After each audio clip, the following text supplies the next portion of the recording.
how to process your learning in this idioms, how to learn idioms. Find out the logic behind the idioms. Let me take you through some examples to understand what do I mean by find out the logic. Find out the logic, right? Please understand, I'm taking you with some four examples in this session for finding out the logic behind it. So Midas touch, great. I actually love this slide. So Midas touch is about a king, a Greek king, as well as Achilles Hills is also about a Greek warrior. Now they had some stories behind them, and they were that much popular that people made idioms out of them as well. So Midas touch is behind a king. You must have listened to the story also. This king, whatever, got a blessing that whatever he touches becomes gold. So his touch was golden. Although you remember that the moral was greed of everything is bad, because once he touched his own family and members, they all became of gold, and that was a sad ending to that story. But the main thing was the king named Midas. Whenever touched anything, it became of gold. So normally, whenever you say, "I have got a Midas touch for you," it means I have got a blissful company from my side. I have a blessed touch for you. So for your Guruji, you can use like your Guruji has a Midas touch for you, right? So please understand, it's a blessed impact of someone on someone, right?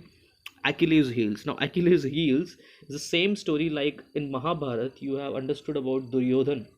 Now Duryodhan had weak thighs, and that's why Bhim killed Duryodhan using that weak spot of thighs. Same way, a Greek story in which we talk about Troy, right? Troy was a Greek king, and Achilles was the finest warriors in the army of Troy. So Achilles had the weak spot, and that weak spot was his heels. Let me give you the full story. So actually, Achilles, when he was born, it's all mythological things, but please understand, when Achilles you know, was born, his mother wanted him to be the greatest warrior. So what she did was she took Achilles from his feet, from his bottommost feet. So she held that feet together, uh, turned him upside down, and droned, in fact, sank him in one river. And that river was a magical river. So what happened was his entire body became rough, tough, solid, but what remained was his heels, which were kept out of the river because she was holding him from that side. So the weak spot of Achilles was only his heels, otherwise he was all fine, all superman. So that's why when Troy, in the movie of Troy, you can also see, if you want to really kill Achilles, there's no other chance just to hit his heels. So this is the weak part of something, the weakest part of someone. Everything is else correct. So I noticed, for example, in report cards, mostly what you do is everything is fine, and suppose English is having the weakest spot. So I can say that English language or English subject is the Achilles heels in your report card. You understood that everything has got 80 plus, only English has got 30 to 40 threshold parts, right? Weak part. Coming to drop in the ocean, and you can easily figure it out. The drop in the ocean can be logical in that sense that in front of the big billions and tons of quintals of water having in the ocean, a drop is a miniature or negligible thing. The same way, it means an insignificant amount. Suppose today you learned, in this whole PPT you will learn almost 40 idioms together. So you think like, now I understood idioms, but my friends, there is an ocean of idioms, and we have just learned ocean of vocabulary, I must say. We have just learned a drop of idioms. Keep learning, keep exploring the things around you, but that's for sure that these 40 idioms are very commonly used idioms. You will really be benefited from them. Apple pie order. Now this apple pie order is a logic that whenever you cut slices of apple, the pies, the slices of apple are so nicely rigid that they don't lose their shape, and you can decorate them very nicely in those plates in which you are serving. So whenever you want to have a systematic thing for something, you can metaphorically say that I want everything in this room in apple pie order. So it doesn't mean you fill the room with apples, but it actually means to say that I need everything to be systematic. Got it? So when you find out the logic behind Midas golden touch, the weak heels of Achilles, insignificant drop in the entire ocean, and ordered systematic arrangement of apple slices, then you really can understand idioms all the way in your things. How to learn idioms can also be one more way of doing that. Find the meaning of the words and relate the meaning of idiom. So this is the mantra that I personally use whenever a new idiom comes to me, which is totally an alien idiom. What I do is I find out the meaning of the one words in all that phrase, and finally I combine that meanings of the words with meaning of the idiom. It's somewhere 60 to 70% of the chances it helps me a lot in finding out the right as well as relating the right meaning of the idiom, because not many a times we just memorize and we don't remember. So gird up the loin, lead to altar. These are all new idioms maybe for you. Plus, please find out gird up and loin. You can understand everything.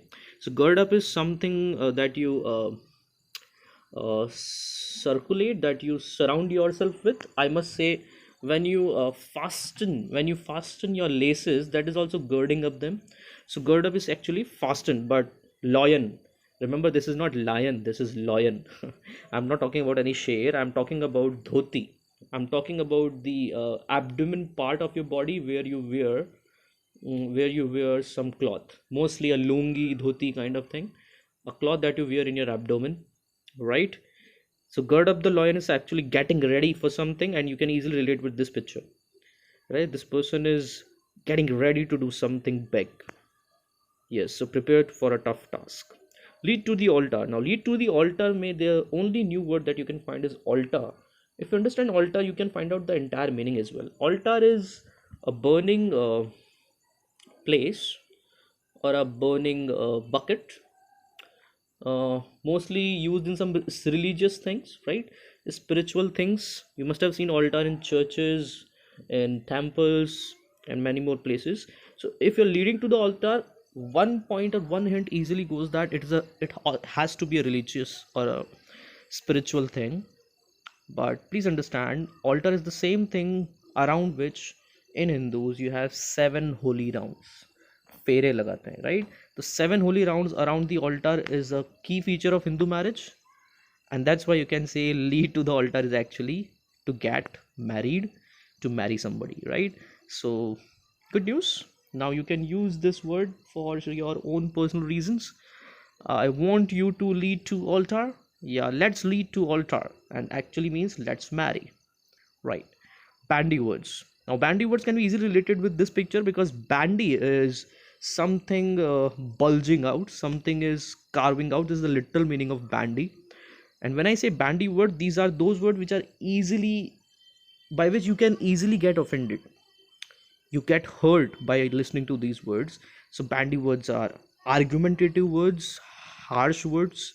So whenever you argue with somebody, you can say that you are having bandy words for him. He used bandy words against me.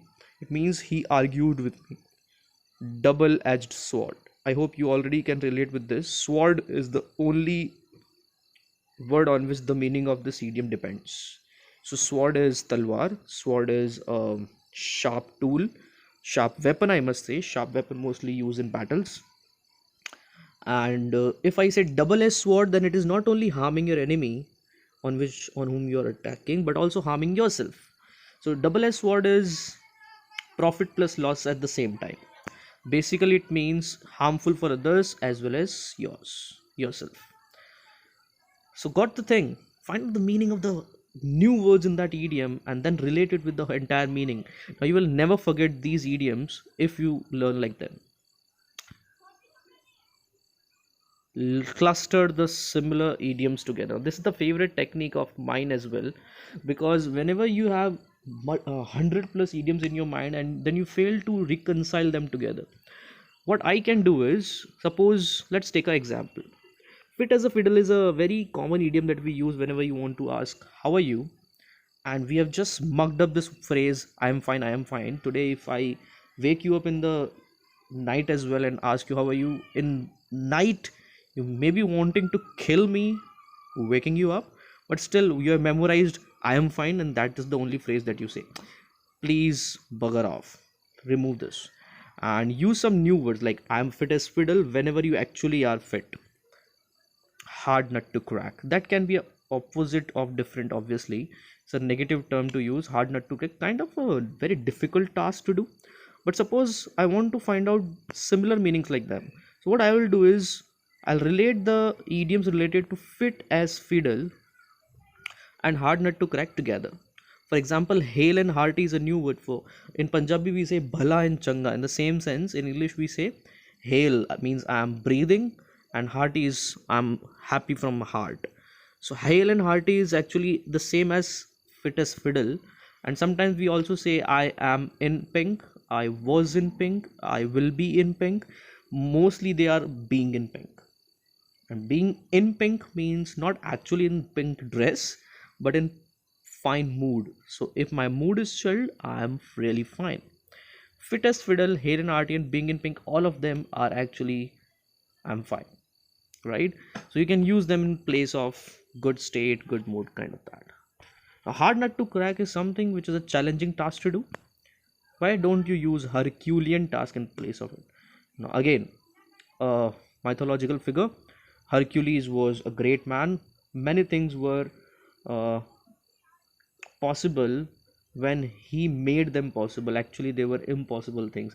So there are huge, brave stories about him, and he could do those tasks which normal people cannot do. I would recommend you to watch Hercules of Dwayne Johnson to understand this phrase, Herculean task. Right? Let me tell you the fun fact. In that movie of Hercules, played by Dwayne Johnson, there's always one man who keeps on boasting about his about Hercules stories, that he's like this, he's like God thing, etc., etc. Actually, he was just a normal man. So what made him that much great was the stories, the brave stories behind him. So Herculean task had these stories with him. Herculean task is not a common man's task. It's a challenging, daring, adventurous task that only omnipotent person can do. Omnipotent, all powerful person, right? Catwalk. Catwalk is again, I must say, a tough task to do. You must understand, cat runs in the same line, having its feet. But if you, like a human, can also walk in the same line as your feet, which is not your natural. Your natural walk is feet on the left right side. So if you walk like uh, feet in the same line, then you are doing catwalk, and which is not an easy task to do. Ask models, ask the ramp walkers who walk like this, mostly girls. uh, when models walk in a catwalk motion, you can understand, and ask them, is it really that simple? Is it a cakewalk? No, she will say it was not a cakewalk, it was a catwalk to train like that, right? When logic means meanings or clusters don't work, just learn it by heart. This is the utmost, the fourth none of the above options. Then you obviously have to memorize it anyhow. So let me give you some idioms when logic, meanings or cluster if not work, then you may directly remember them by their own meanings. So a green horn. A green horn is whenever, give let me give you a mantra. Green always means something new, because whenever new leaves come on the trees, they are mostly green. So green is something new, and a greenhorn is a neonite. Neo is also meaning something new, but neonite is just a vocabulary. We are learning idioms today. So greenhorn is somebody who is a fresher, somebody who is a new broom, I can say. New broom. New word for you. uh inexperienced person, somebody who has just arrived and learning the things up. I can also say inexperienced in the sense of he's not mature, he's kind of immature, right? Learning things up, bound to make mistakes. Now, laugh in sleeves. uh, what can I say? Whenever you laugh, not in an open manner but in a closed manner, so you laugh secretly, and that laugh in secretly can also be called as laugh in sleeves. How do you use it? Well, she was laughing in sleeves on my demotion. So if you have a promotion, maybe people will smile with you, but if you have a demotion, then people will laugh at your back, and that can also be said as laugh in sleeves. Dark horse. This is the favorite idiom of mine. There are many people who are waiting for the right time, and when they rise up, nobody expects it, right? The same is the case with dark horse. So, dark horse is an unexpected winner. People were thinking like white horse will win, and the winner actually was black horse, dark horse. So, this is an idiom. Again, giving you some idea about logicality, but if you fail to do the homework that you need to do, directly remember dark horse is an unexpected winner. So do you think it is a positive or negative phrase? Initially, the persons who are considered as negative, this phrase makes them a very positive person. So it's a totally positive phrase. You can be used by any secret winner, for any secret winner, right? Dutch courage, very important. Please understand, French leave is a leave that you don't inform. It's an uninformed bunk, I can say. So whenever you bunk the class, you can also say I had a French leave. So there are many words related to the countries, like wine can also be a normal word, but Adam's wine is the normal water that we drink, because Adam place is famous for its clear water. French water, on the contrary, is actually wine, because in France, wine is a very common thing to use. So, French water is wine, Adam's wine is water. That's ironical, don't you think so? The same way, Dutch courage. So, Dutch courage is typically used for the courage in a drunk mode. So, when you are drunk, do you have a real courage? No, you have a fake courage kind of thing. You are boasting about yourself, I can do that, I can do that, but when the real time comes, you run away. So Dutch courage is a fake courage. So these are some examples that we are learning in this session, but a piece of caution: